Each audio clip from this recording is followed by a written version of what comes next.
Hello everyone and welcome back to the channel. So today we get a chance to talk to Gary. Gary, thank you so much for joining us. Thanks for having me. So Gary, tell me a little bit about what you're driving in, what year, make, model, and things like that. This is my Ford Transit 2021. Ordered it from Ford, took about 6 months to deliver, and during that time I was just planning out my build process. And how long did it take you to build it out? It took about 4.5 months. I was pretty into the weeds with the what I really wanted to do with that duration time that Ford took to deliver the vehicle. It did take a lot of planning, but as soon as I got the vehicle, it really, all that planning kind of came to fruition because it only took 4.5 months to build out. So it was really, you know, it was a good process. Do you have a carpentry background?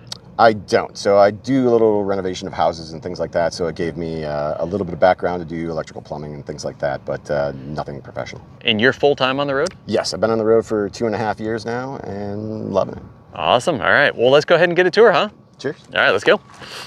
All right, well, welcome to my van build. Come on in.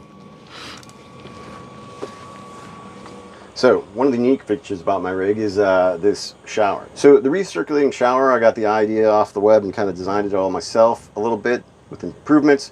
So basically what happens is you turn the button on the inside, it opens the electronic valve, which then releases the water. It goes down to the drain. The pump circulates it back in and runs it through the filtration system. So it goes through a double whole house filtration system, then a UV filter, and then into the hot water tank, which holds about 2.5 gallons, and then through the shower head again. And it just keeps going around and around until you're ready to turn it off. And how do you know it's ready to be tossed? You can tell. So it starts to get a little, depending on how much soap you're using and things like that, it does get a little cloudy. But the people that I got the idea from actually tested their water system, and it was good up to 8 showers before it started becoming too funky. That's fair. And how much do you think that system cost to put in? So approximately, with the hot water tank, the whole house filtration system, and the UV filter system, those are whole house systems, so they were a bit extra, probably about $1,000. The tile work in here was difficult. So I wanted to make something that didn't crack during the vehicle vibrations and things like that. So I went to a pool company, and they had this great tile that usually is used for the edge around pools, but they also had this product, which was a silicone grout product. And they have a silicone adhesive, 2 different ones, just curing times. But it came out super great, and I don't have to worry about any cracking or vibrations going down the road, and this thing will probably be here longer than the truck will. And I also have my composting toilet in here. It is the airhead toilet. I chose to go with this one because it just has a couple different features from the Nature's Head, but I love this one as well. I haven't had any issues with that. And to keep my toilet paper, it's all watertight and works like a champ. Is there enough room in that shower, do you feel, to get a good shower? For me, yes. Okay. I would imagine that some people might have a few issues with it, but it's not bad as long as you don't touch the cold tile in the winter. So my recirculating shower is contained underneath this unit right here, which happens to be my spare bed for my rig, although I've never used it as a spare bed. It also doubles as my dinner table. So I fold this out and I can sit on my bench and eat, but you can pull this out, and as long as you put a mattress on there, it's good for somebody that's shorter than me. That's fair. Another unique feature of my rig was this bed right here. I wanted to free up as much space as I possibly could in the kitchen, which allowed me to put a linear actuator on the bed and kind of make it a futon.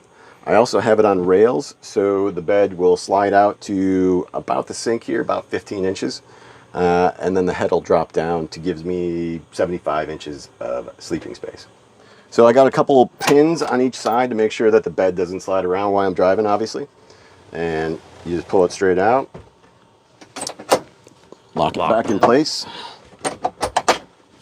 and drop it down with the linear actuator. And you honestly need to have good conversation skills with this when you're showing somebody, because it takes way too long to do it. That's all right. As you can see. What are the rail systems on? So the rail systems were actually from a machine shop, so it can handle up to 500 pounds on the bed. And I can show you the rails when we go in the back, but they are heavy.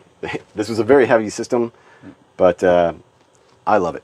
It works out and it gives me a lot more mobility and flexibility with this bed. One of the cool features about this bed, being on rails, is when I open the back door, you can push this bed about 15 inches outside of the van, do some stargazing, and just kind of relax and enjoy nature.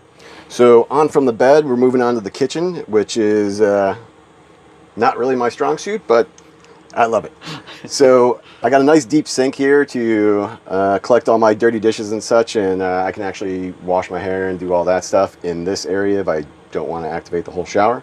I did install a touch sink, which is a really great feature because it stops getting water all over the place. So you can turn it on and just touch it off, pull the head out, kind of wash your dishes off, turn it off. Saves a lot of water and saves a lot of problem with, you know, getting water all over the place. Absolutely. Then I have my Cuva water filter. Runs off UV or goes through a UV filter, and then the charcoal filter gives you good drinking water. Safe water is really important. Yes, being in a van with a composting toilet, good water, key. Yeah. Do you find yourself cooking a lot at home? I do. So if I'm boondocking, I'm definitely doing a lot of cooking. If I'm in town, I'm like anybody else. I like to eat out and stuff like that. So, but I try to do as much cooking as possible, and yeah, it's just better for you. So that moves me onto the stove. I have it's the Furion 3-burner stove, runs off of propane, has a oven right here, and I got all my pots and pans below that. Below that is my S-bar heater, which runs off the fuel tank. It's plumbed right into the forward fuel tank on the auxiliary port, and will actually stop running when it gets down to a quarter tank of gas, so you don't run your vehicle out of gas. But it runs right off the thermostat, which I have mounted over here, and keeps it at a nice, comfortable 68 degrees. And the last part of the kitchen is my refrigerator. I ordered this from a company that deals with refrigerators for semi-trucks, which kind of fit in here perfect because it was right underneath a 36-inch countertop. So Gary, what first inspired you to hit the road? Well, it's kind of a long story. Started off with a 21-year military career. That went on to overseas work. After that, tried to do Airbnb stuff through the pandemic. Don't recommend it. The housing market kind of exploded, so I was priced out of the market. Took advantage of that, sold my Airbnb, bought a van, and been on the road for the last 2.5 years. What are your favorite things about being on the road? My backyard. My backyard is the biggest backyard you can possibly imagine, and it changes whenever I want it to. I love to ski. I've been a ski bum for the last 2 seasons, although this season is, I'm taking it off to have a nice warm winter here in Arizona. But I enjoy hiking, skiing, a little bit of mountain biking. Not that great on that one, but yeah, just getting out in nature and just enjoying the scenery. So one of the best things about this lifestyle is that we're surrounded in nature all the time. It's amazing. Yeah, you can't beat it. So this is my one electrical point up front. It was a little nicer. After 2.5 years, the spring broke, but it does drop nice and flat, so I have a good flat surface here. And then you can push the button. It used to go up on its own, but now I have to grow my fingernails out to get it back open. For my entertainment value, I have a projector screen that drops down right here and a projector in the back, which kind of creates a nice little nook. And if I had anybody else in here, it's almost like a separate room when you have the screen down. But yeah, I hook it to my computer, play my movies, stream stuff if I have a good enough service, and it works fine for me. You have movie night. Movie night, big time. I can open the back doors and everybody can enjoy the movie night. So welcome to the back of my van. I did install a couple windows on this, which are Arctic turn windows. They're a dual pane acrylic window, which was good for me because I do ski bum in the winter, and these are really great with keeping the cold air out and things like that. And not only that, but they do come with this handy little inside feature. So they do have a screen that you can separate, open it up from the inside, or close it and have your blind and curtain. This was a great feature. I think it's an Australian company. Coming into my garage, this is the toy area. So I have my bike here with my skis on the drawer slide, so it gives me easy access to get to all my stuff and use it whenever I feel a little wily. On top of that, I got some other stuff in here for my ladder to check my solar panels. This unit right here was basically so I could house all my batteries, my 30-gallon water tank, another hot water heater, and the water pump for the sink area. It also gives me an outdoor shower. If weather permits, I can shower out here. My other storage over here, which gives me my tools, my kayak, and all the electrical components are kind of tied into here. What size is your water heater? The water heater on this side, they're both 2.5 gallons.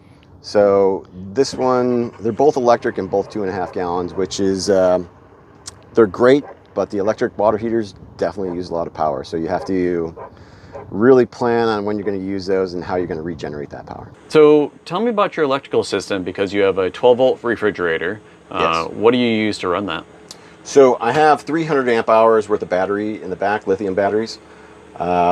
All that's run through a Victron system. I have all Victron components. So my Victron distributor is up here.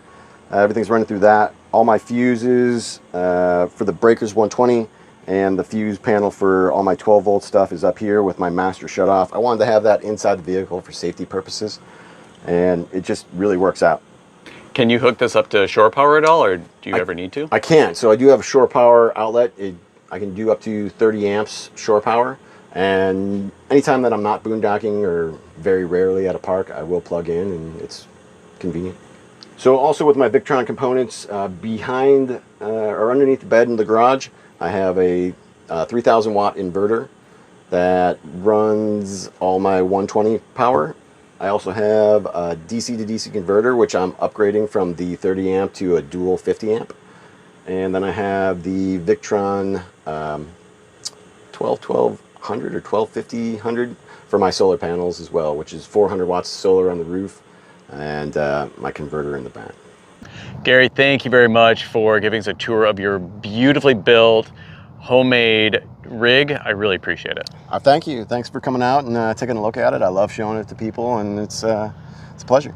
Well, I mean, the handiwork in it is amazing, and so just it's something to be very proud of, and also inspirational to all the people out there, that it's giving us different ideas of how to build out a rig and different things that I haven't seen a whole lot. The recirculating shower, the sliding bed, making it into a futon. That's some really cool things that most of us don't really think about. So thank you again. You're welcome. It's I love living in it, and it was a pleasure to build, and it's been a pleasure to travel around the country in. It's a great lifestyle. It's awesome. All right. Folks out there, what was your favorite part of the build? Please let us know in the comments below. We'd really appreciate it. But if you get anything out of today's video, please give it a huge thumbs up, share it with friends, subscribe to the channel. Until next time, we'll see you down the road. So long.